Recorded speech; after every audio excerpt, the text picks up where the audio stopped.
Good afternoon, everyone. I'm Zach Myers with the Center for Dairy Excellence. Thank you for taking the time to join our Protecting Profits webinar today. If you have any questions, you can type them in the box and I'll answer those as time and the presentation allows. My goal today is to provide an overview of current dairy market and to review risk management opportunities. This is all public information, and while I may express some opinions, these are not recommendations. And with that, we'll just jump in with the normal agenda here. We'll cover current markets, then look at exports, and then we'll finish up with risk management, dairy margin coverage. In-depth look at the 2023 projections. The online decision, DMC online decision tool has been updated to where you can look at the 2023 projections, and so we'll take a look at those, and then we'll look at what dairy revenue protection is currently offering. At 18.28 billion pounds, U.S. milk production was up 1.5% compared to September of last year.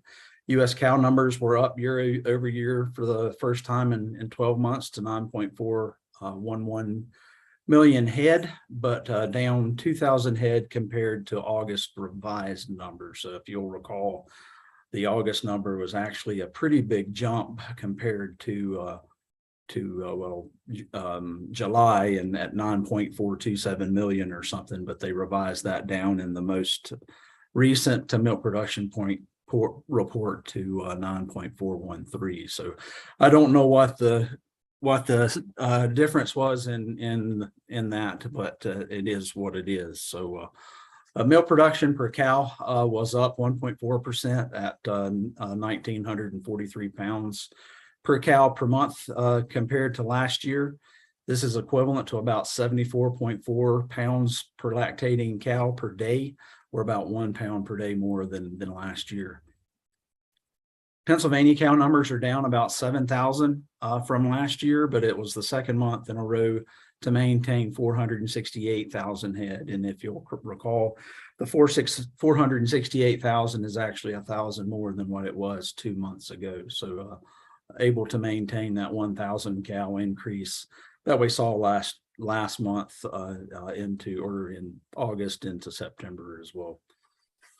Pennsylvania milk output per cow was up about 1.9 pounds per day to 65.3 pounds per lactating cow per day in the Commonwealth.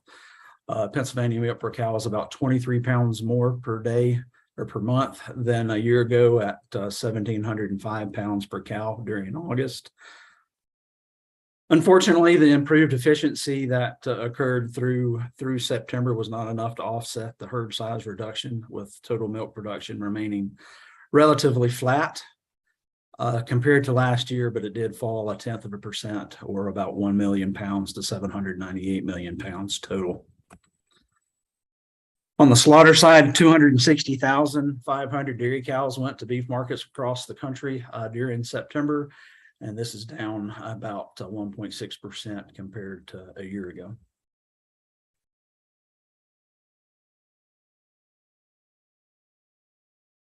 Butter at 267 million pounds. The stocks are down about 57 million pounds.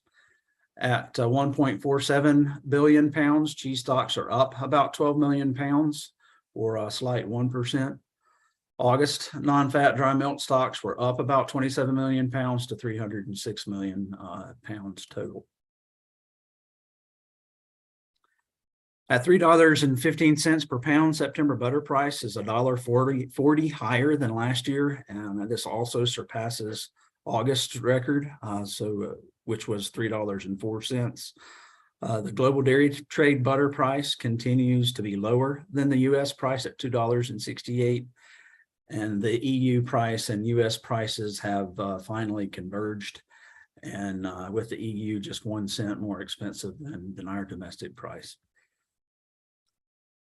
Cheese price is about 27 cents higher than last year and continues to be a discount compared to the global dairy trade at $2.33 per pound.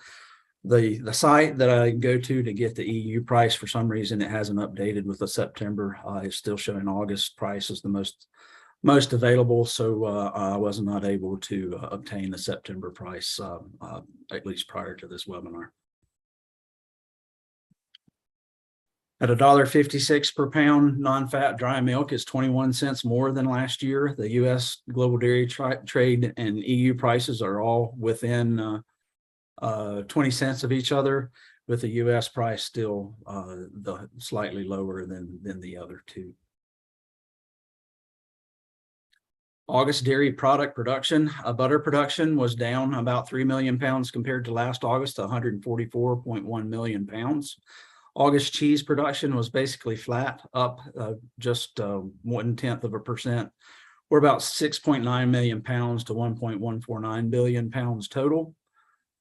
August powder production was up over 10%, or about 12 million pounds compared to last year, to 133.9 million pounds.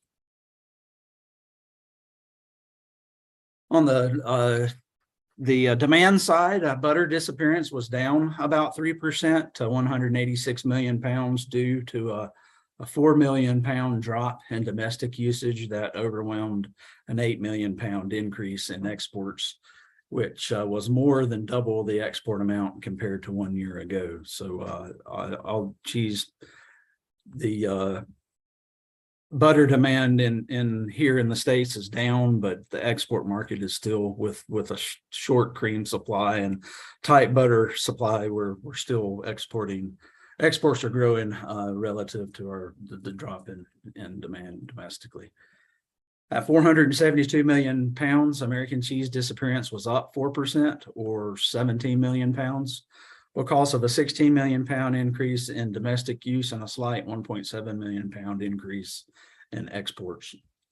At 744 million pounds, other style cheese disappearance was up slightly, almost 1%, driven by slight increases in both domestic use and exports. As a result, total cheese disappearance was up nearly 2% to 1.154 billion pounds. Milk powder disappearance was down 3%, or about 6.8 million pounds to 221 million pounds, thanks to a near 30 million pound decrease in exports that overwhelmed a nice 22 million pound increase in domestic use. So I say this pretty frequently, but remember that most of the powder we make in the U.S.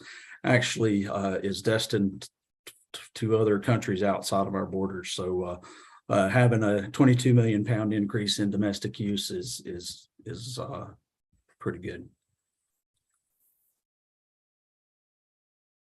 So moving on to milk price, class 3 milk peaks this month at $21.78 a hundredweight, then drops to $19.29 by January of next year, and then stays in the mid to upper 19s through next July before slightly hopping over the $20 mark again in August of next year.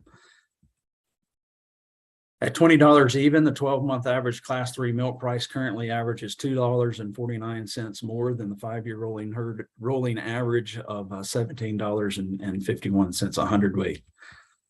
Class 4 peaks this month as well at $24.89 a hundredweight, and steadily declines into the upper 20s, where it stays there through September basically. And just like class 3, class 4 is above the 12-month average, with the 12-month class 4 average price of $21.46 being about $5, well, $5 exactly more than the rolling 5-year average of $16.46 a hundredweight.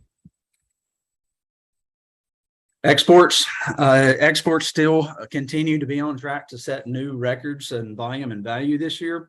215,613 metric tons of milk solids equivalent dairy products were exported in the month of August. This is up 6% versus a year ago. These exports were valued at nearly $1 billion at $989.5 million, which is well, I've got 26 there. It's actually 23% versus a year ago. So that's a typo. 26 is actually what it's up year to date. So through the first 8 months. So looking at those numbers, though, about 1.1613 metric tons, million metric tons of dairy products have in the first 9 months of the year, 8 months of the year, excuse me, I have left the borders. 48.5 million metric tons more than last year. Total value is estimated to be 6.473 million, which is 1.34 million more than last year. So as I said previously, is still on track to set volume and value records again this year, at surpassing last year's records. So moving on to risk management. Dairy margin coverage, the August indemnity at the 950 max coverage equals about is $1.42. This time the tier one is roughly equivalent to $1,116 per 1 million pounds of production history up to that 5 million pound cap. And this covers roughly 11 cents of the 15 cent per hundredweight annual premium for that 950 margin coverage. September margin will be available next Monday, October 31st. And I will look at that in the next slide, but it's supposed to be lower than the August margin. 2023 DMC enrollment opened on October the 17th and will continue through December the 9th at local FSA offices. So looking at the projections here, the last column is, I guess, what I'll bring your attention to the most. So we're looking at potentially, well, depending on what the markets do, these numbers are based on October 24th closing prices, but the September margin is supposed to be 747. And then December is supposed to be triggering indemnity at 843. And as you can see, the October and November prices, depending on what feed price does and milk price does, those are hovering around the 950 margin trigger. So we'll see what that ends up being. So with these theoretical indemnities added to the August payment that's already been made, the DMC decision tool is projecting a net benefit of 21 cents per hundredweight at the 950 margin coverage, again, based on October 24th. And this, of course, is after the program during the 2022 enrollment period was showing no payments the entire year. So we've gone from no payments to with quite a likelihood with the September margin may not be 747, but we're of course close enough to that time that these projections will be pretty close, and that'll almost 100% probability that the program will end up netting a benefit to dairy farmers enrolled this year after the September margin is announced early next week. So moving on to 2023 projections, as you can see that each month next year, based on really it's a declining milk price with feed costs staying historically high. It's going to squeeze that margin again next year with every year right now based on the October 24th closing prices. Every month next year is projected to trigger an indemnity. So if these margins become reality, the net indemnity after premiums and fees would be about $12,424 per 1 million pounds of production history, up to the tier one 5 million pound cap, or a max payment of for someone that maxes out that 5 million pound cap is over $62,000. So this would represent a net benefit of about $1.09 per hundredweight for the program year if these margins were to become reality. So pretty good evidence that, of course, none of this is guaranteed. It's just a projection, but the likelihood of this program, the 2023 year is the last official program year for the DMC program. It's the fifth year of the 2018 Farm Bill. So it'll be interesting to see how the DMC program, if it remains in the 2023 Farm Bill as is, or if they make any kind of adjustments.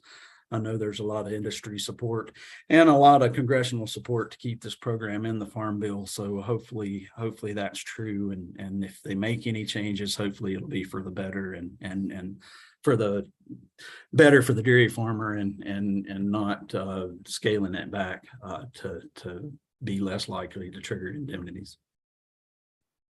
So I guess time will tell this quarter. And it's, of course, as I know information about the 2023 Farm Bill, I'll be writing about that in articles and present it here on this webinar. So stay tuned. And I will finish up with dairy revenue protection. Dairy revenue protection prices shown here are based again on the October 24th closing prices. 100% class 3, 95% price protected floors can be set from a low of $18.20 in the first quarter of 2024 to a high of $19 in the third quarter of 2023 for an average price of about 53 cents per hundredweight. On the class 4 side, the 100% class 4, 95% price protected floors can be set from a low of $19.60 per hundredweight in the fourth quarter of next year, up to $19.81 in the third quarter for an average cost of 64 cents per hundredweight. So first quarter 2024 protected or policies continue to be unavailable. And this is probably due to the volatility in the butter and powder markets right now. That's creating significant volatility in class 4.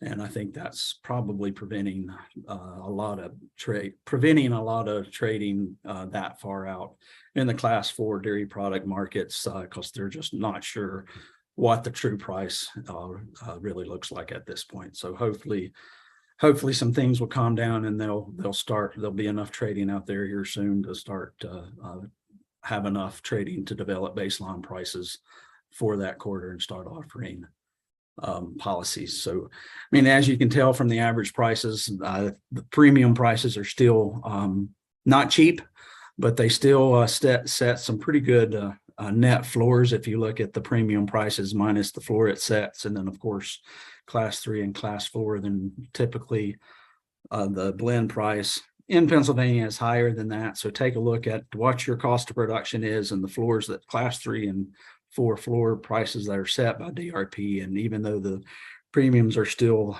kind of pricey, then the net floor that sets after you pay that premium may still be positive as far as your cost of production and locking in either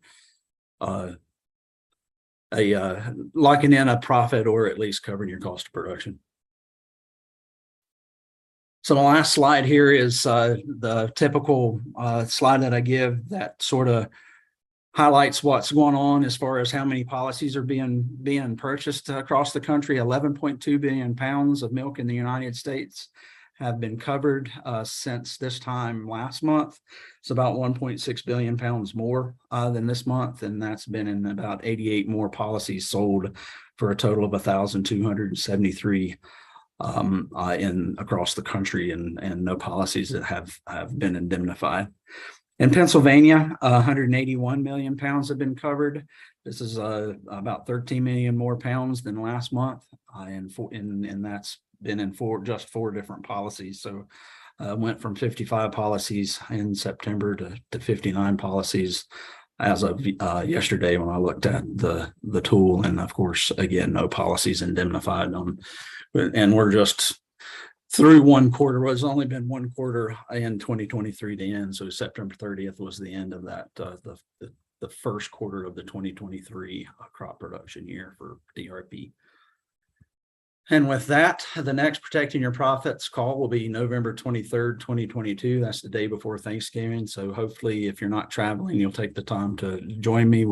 I'm hoping, I haven't got it all lined up yet, but I'm hoping to have a dairy farmer panel, at least 2 dairy farmers on the call to talk about their risk management strategy and how they look at things. And Emily Barge and I, with our communication manager, and I have been working the last month or two on redeveloping or developing more risk management resources for dairy farmers to use. And we hope to have all that lined up and ready to announce by the PBIP next month, and then help highlight some of that with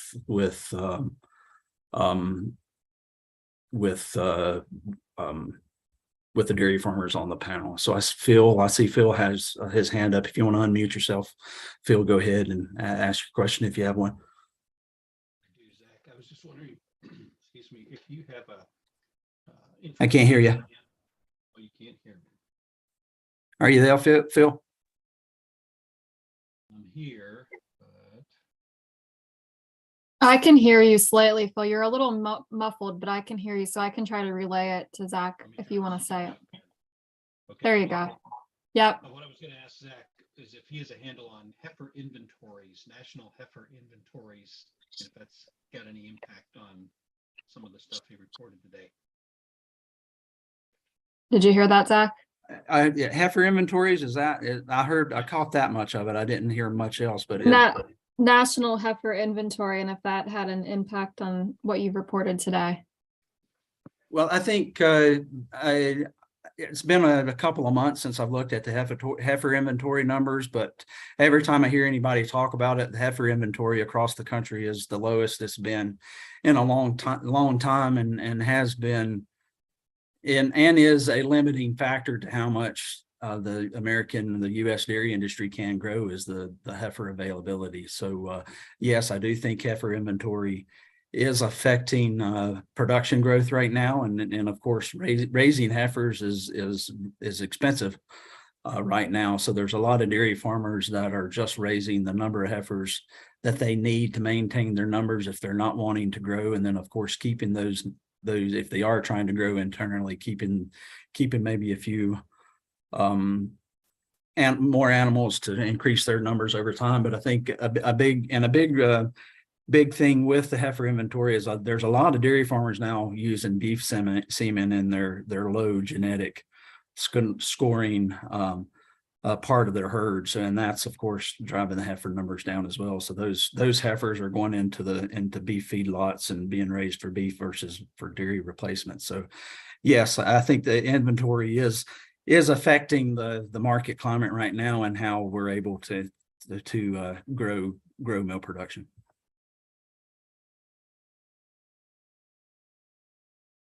Any other questions from anyone?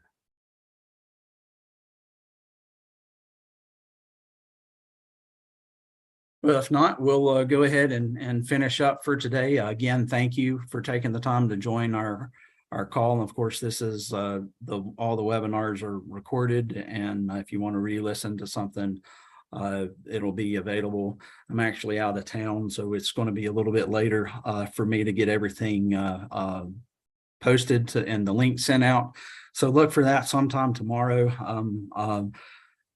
So it'll again, it'll be I usually have this posted within a few hours once Emily's able to download the audio file to publish the podcast. So I'll get all that out sometime tomorrow, probably midday. So be looking for that in your emails. And of course, if you subscribe to the podcast, you'll get a reminder on that. So with that, I look forward to your participation next month. Look for details in your email on whether or not I'm able to get this risk management panel, dairy farmer panel, put together for November. And enjoy the rest of this month. Then I hope you have a good Halloween next Monday. I guess we'll see how spooky it is when that DMC margin is released on Halloween. And again, thank you and have a great rest of your day and week.